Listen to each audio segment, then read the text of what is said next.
जय हिंद साथियों, स्वागत करता हूं आपके अपने YouTube channel MS defence study पर।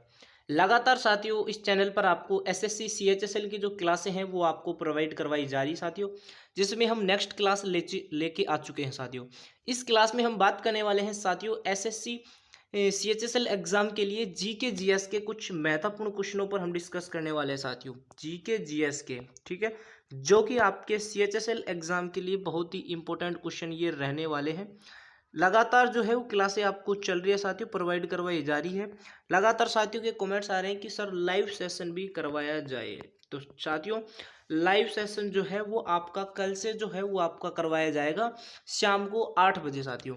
8 PM पर है वो आपको लाइव सेशन करवाया जाएगा। तो सभी साथियों से निवेदन है कि 8 बजे कल से जो है वो आप कल 8 बजे तैयार रहना। 8 बजे का लाइव सेशन में आपको जरूर जुड़ना है। और साथियों चैनल को आपको जरूर सब्सक्राइब कर लेना है और बेल आइकन को ऑन कर लेना है। जैसे ही लाइव सेशन आएगा तो नोटिफिकेशन जो है वो आपको तुरंत मिल जाए, इसलिए आपको नोटिफिकेशन भी ऑन कर लेना है। तो चलिए साथियों आज की इस वीडियो को स्टार्ट करते हैं। प्रत्येक क्वेश्चन का आंसर आपको कमेंट सेक्शन में आंसर देना है और पीडीएफ के लिए टेलीग्राम चैनल से आपको जरूर जुड़ जाना है, क्योंकि सभी क्लासों की पीडीएफ आपको टेलीग्राम चैनल पर मिल जाएंगी। तो क्वेश्चन आपकी स्क्रीन पर आ गया है साथियों। क्वेश्चन नंबर 26 देखिए। जो साथी पहले से जुड़ा हुआ है उनको पता है कि क्वेश्चन जिस सीरीज है वो किस प्रकार से चलती है। 25 क्वेश्चन जो हमने पिछली क्लास में करवा दिए गए हैं, तो 26 क्वेश्चन से यहाँ पर आपकी क्लास स्टार्ट होती है। क्वेश्चन है साथियों, Arctic home of the Vedas पुस्तक के लेखक कौन है साथियों। जितने भी यहाँ पर क्वेश्चन करवाए जाएंगे साथियों आपके एसएससी सीएचएसएल में जरूर आपके एग्जाम में पूछे जाने वाले हैं। तो Arctic home of the Vedas जो है ये पुस्तक के लेखक कौन है। तो इस पुस्तक के लेखक है आपके साथियों बाल गंगाधर तिलक। कौन है साथियों? बाल गंगाधर तिलक है आपके इस पुस्तक के लेखक। तो साथियों आपका जो राइट आंसर हो जाएगा ये हो जाएगा आपका ऑप्शन नंबर ए। और आशा करता हूं आप सभी ने ऑप्शन ए ही दिया होगा इस क्वेश्चन का राइट आंसर। अगला क्वेश्चन साथियों आपकी स्क्रीन पर आ गया है। तृतीय गोलमेज सम्मेलन किस वर्ष आयोजित किया गया था। आपसे पूछा है जो तृतीय गोलमेज सम्मेलन जो है साथियों यह आपके किस वर्ष आयोजित किया गया था। तो यह आपके 1932 में आयोजित किया गया था। कब आयोजित किया गया था साथियों? 1932 में आपका आयोजित किया गया था तृतीय गोलमेज सम्मेलन। और साथियों जो आपका लाइव सेशन जो करवाया जाएगा उसमें आपके अनेक क्वेश्चन यहाँ पर करवाए जाएंगे साथियों। मैराथन क्लासेस चलेगी लाइव सेशन में, तो आप जरूर लाइव सेशन में जुड़े। कल से 8 बजे शाम को आपको लाइव सेशन दिया जाएगा साथियों। बढ़ते हैं अगले क्वेश्चन की ओर। अगला क्वेश्चन साथियों आपकी स्क्रीन पर आ गया है। क्वेश्चन नंबर अगला देखिए। लाल किले में मुगल अस्तित्व किसके पतन के साथ हुआ साथियों। किसके पतन के साथ समाप्त हुआ था साथियों। लाल किले में जो मुगल अस्तित्व है ये किसके पतन के साथ क्या हुआ था साथियों? समाप्त हुआ था साथियों। तो राइट आंसर क्या होगा साथियों? तो राइट आंसर हो जाएगा साथियों बहादुर शाह जफर के अस्तित्व, ठीक है, पतन के साथ क्या हुआ था? समाप्त हुआ था। ठीक है, तो राइट आंसर हो जाएगा साथियों आपका ऑप्शन नंबर सी। ठीक है, बढ़ते हैं साथियों अगले क्वेश्चन की ओर। अगला क्वेश्चन आपकी स्क्रीन पर आ चुका है साथियों, जल्दी से कमेंट में आंसर दीजिए। भारत में पुर्तगालियों का मुख्यालय था साथियों।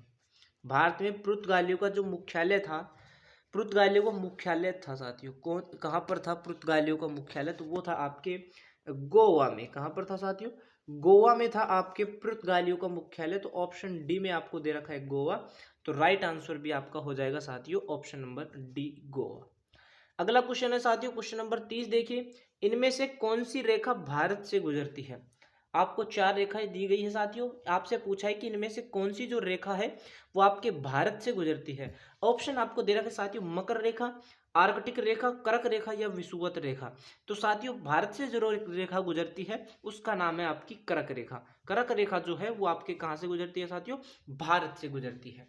ठीक है साथियों, तो आपका जो राइट आंसर यहाँ पर हो जाएगा ये हो जाएगा आपका ऑप्शन नंबर सी। इस क्वेश्चन का राइट आंसर हो जाएगा साथियों। अगला क्वेश्चन है आपकी स्क्रीन पर। भारत में आलू की फसल शुरू की गई थी साथियों। किनके द्वारा जो है वो आलू की जो फसल है वो शुरू की गई थी साथियों? तो ये शुरू की गई थी साथियों पुर्तगालियों के द्वारा। किसके द्वारा? पुर्तगालियों के द्वारा जो है वो आलू की फसल शुरू की गई थी। तो साथियों ऑप्शन जो आपका डी हो जाएगा वो इस क्वेश्चन का राइट आंसर हो जाएगा ऑप्शन नंबर डी। अगला क्वेश्चन साथियों आपकी स्क्रीन पर क्वेश्चन नंबर 32 देखिए। भारत की संविधान सभा का अध्यक्ष कौन था। आपसे पूछा है कि भारत की जो संविधान सभा है उसका जो अध्यक्ष थे, उनके अध्यक्ष कौन थे साथियों, ये आपसे पूछा है। जल्दी से आंसर दे दीजिए कमेंट सेक्शन में। तो उसके अध्यक्ष थे साथियों राजेंद्र प्रसाद। कौन थे साथियों? राजेंद्र प्रसाद जी थे आपके भारत के संविधान सभा के अध्यक्ष। याद रखना ऑप्शन सी आपका राइट आंसर हो जाएगा। अगला क्वेश्चन है, कर्क रेखा इनमें से किस राज्य से होकर गुजरती है? जल्दी से आंसर दे दीजिए साथियों। कर्क रेखा जो है वो इनमें से किस राज्य से होकर गुजरती है? राज्य दे रखे आपके जम्मू कश्मीर, उत्तराखंड, बिहार और झारखंड। तो कर्क रेखा की बात करें साथियों तो ये आपके झारखंड राज्य से होकर गुजरती है। कहाँ से? झारखंड राज्य से होकर गुजरती है। तो ऑप्शन डी आ जाएगा आपका साथियों राइट आंसर। अगला क्वेश्चन है, जल्दी से कॉमेंट सेक्शन में आंसर दे दीजिए साथियों। दिल आपसे पूछा है कि दिल्ली सल्तनत के किस सुल्तान की मृत्यु जो है वो पोलो खेलते समय हुई थी? आपसे पूछ लिया है साथियों कि दिल्ली सल्तनत के किस सुल्तान की जो मृत्यु है वो पोलो खेलते समय हुई थी। तो साथियों पोलो खेलते समय जो मृत्यु हुई थी ये हुई थी आपकी किन की? कुतुबुद्दीन ऐबक की हुई थी। और कब हुई थी साथियों? तो ये आपकी हुई थी 1210 में। 1210 में जब वो पोलो खेल रहे थे साथियों कौन? कुतुबुद्दीन ऐबक। तो पोलो खेलते समय उनकी क्या हुई थी साथियों? मृत्यु हुई थी 1210 में। तो याद रखना कुतुबुद्दीन ऐबक इस क्वेश्चन का राइट आंसर हो जाएगा साथियों।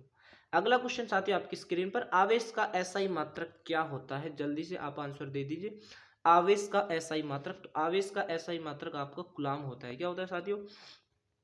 कूलाम होता है आपका आवेश का एसआई मात्रक। तो राइट आंसर की बात करें साथियों ऑप्शन सी इस क्वेश्चन का राइट आंसर हो जाएगा। अगला क्वेश्चन देखिए, थर्मामीटर में होता है, आपसे पूछा है कि थर्मामीटर में क्या होता है इनमें से, ठीक है।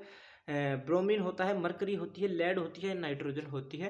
तो साथियों बात करें थर्मामीटर की, यहाँ पर बात करें तो थर्मामीटर में जो होता है वो होता है आपकी मरकरी। क्या होता है साथियों? मरकरी होती है थर्मामीटर में। तो साथियों राइट आंसर आपका हो जाएगा ऑप्शन नंबर बी।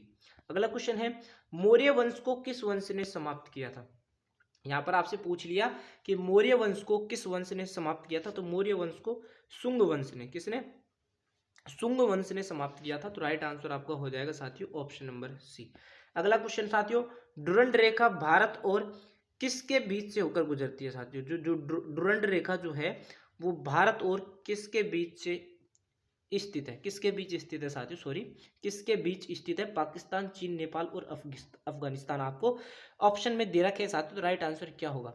तो जो डुरंड रेखा जो है साथियों वो भारत और आपके अफगानिस्तान के बीच स्थित है। किस किस के बीच?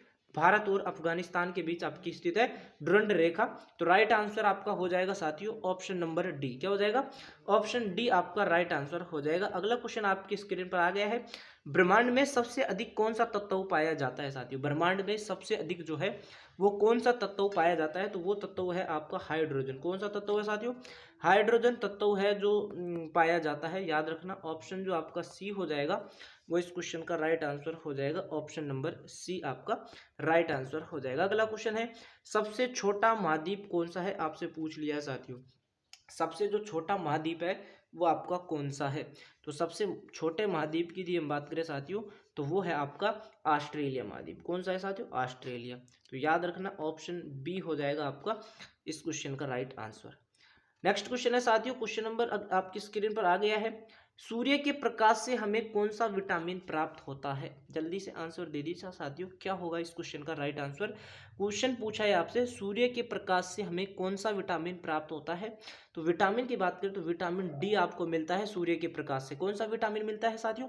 विटामिन डी आपको मिलता है। तो याद रखना ऑप्शन सी इस क्वेश्चन का करेक्ट आंसर हो जाएगा। अगला क्वेश्चन है, राष्ट्रीय विज्ञान दिवस कब मनाया जाता है? जल्दी से आंसर दे दीजिए साथियों, राष्ट्रीय विज्ञान जो दिवस है ये आपके कब मनाया जाता है? तो राष्ट्रीय विज्ञान दिवस जो है ये आपके 28 फरवरी को मनाया जाता है। कितनी तारीख को?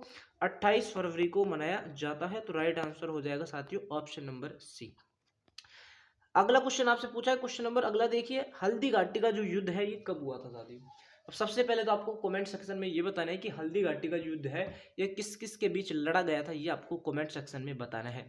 और हल्दी घाटी के युद्ध की यदि हम बात करें साथियों तो ये आपके लड़ा गया था 1576 में। कब लड़ा गया था साथियों? 1576 में लड़ा गया था साथियों आपका हल्दी घाटी का युद्ध 1576 में। याद रखना ऑप्शन सी इस क्वेश्चन का राइट आंसर हो जाएगा। क्वेश्चन नंबर 44 का राइट आंसर क्या होगा साथियों? Option number C. Haldighati का जो युद्ध है ये 1576 में लड़ा गया था साथियों। अगला क्वेश्चन आपकी स्क्रीन, तंबाकू की पत्तियों में पाया जाता है। आपसे पूछा है कि तंबाकू की पत्तियों में जो है वो क्या पाया जाता है? तो तंबाकू की पत्तियों में पाया जाता है साथियों आपका निकोटीन। क्या पाया जाता है? निकोटीन आपका पाया जाता है तंबाकू की पत्तियों में। तो राइट आंसर आपका हो जाएगा ऑप्शन नंबर बी। अगला क्वेश्चन है, कर्क रेखा भारत के कितने राज्यों से होकर गुजरती है? ये क्वेश्चन भी आपको सभी को पता होना चाहिए, कई बार करवा दिया है साथियों। 8 राज्यों से होकर गुजरती है। कितने राज्यों से होकर? 8 राज्यों से होकर गुजरती है आपकी कर्क रेखा, भारत के 8 राज्यों से होकर गुजरती है साथियों। अगला क्वेश्चन देखिए, भारत का सबसे अधिक साक्षरता वाला राज्य आपसे पूछा है साथियों। सबसे अधिक साक्षरता वाला राज्य, तो ये भी आपको पता होना चाहिए साथियों, वो है आपका केरल राज्य। कौन सा राज्य है? केरल राज्य है आपका सबसे अधिक साक्षरता वाला राज्य। तो राइट आंसर आपका हो जाएगा ऑप्शन नंबर बी। इस क्वेश्चन का राइट आंसर हो जाएगा। नेक्स्ट है, रोलेट एक्ट कब लागू किया गया था साथियों? रोलेट एक्ट जो है ये आपके कब लागू किया गया था? तो ये आपके लागू किया गया था साथियों 1919 में। कब लागू किया गया था साथियों? 1919 में आपका लागू किया गया था रोलेट एक्ट। तो राइट आंसर दे रखा है आपके ऑप्शन नंबर ए। चलते हैं साथियों अगले क्वेश्चन की ओर। अगला क्वेश्चन साथियों आपकी स्क्रीन पर, बटरफ्लाई शब्द किस खेल से संबंधित है? तो साथियों बटरफ्लाई शब्द जो है ये आपके संबंधित है साथियों तैराकी से। किस खेल से है? तैराकी खेल से संबंधित है आपका बटरफ्लाई शब्द। तो ऑप्शन ए में दे रखा है आपका तैराकी। तो राइट आंसर हो जाएगा आपका ऑप्शन नंबर ए। और आज का लास्ट सवाल साथियों इस सेशन का, क्वेश्चन नंबर 50, हड्डियों और दांतों में कौन सा रसायन पाया जाता है? जल्दी से आंसर दे दीजिए। आज का लास्ट क्वेश्चन है साथियों, हड्डियों और दांतों में कौन सा रसायन पाया जाता है? तो ये आपका कैल्शियम रसायन पाया जाता है। हड्डियों और दांतों में कौन सा रसायन पाया जाता है साथियों? कैल्शियम रसायन पाया जाता है। तो राइट आंसर आपका हो जाएगा ऑप्शन नंबर ए। तो ये थे साथियों आज के कुछ इंपॉर्टेंट सवाल। तो वीडियो आपको यदि अच्छी लगी तो वीडियो को ज़्यादा से ज़्यादा शेयर करें, और साथियों चैनल पर यदि आप नए हैं तो चैनल को भी आप जरूर सब्सक्राइब कर लीजिए साथियों। तो मिलते हैं साथियों किसी नेक्स्ट वीडियो में, जब तक के लिए साथियों जय हिंद, धन्यवाद।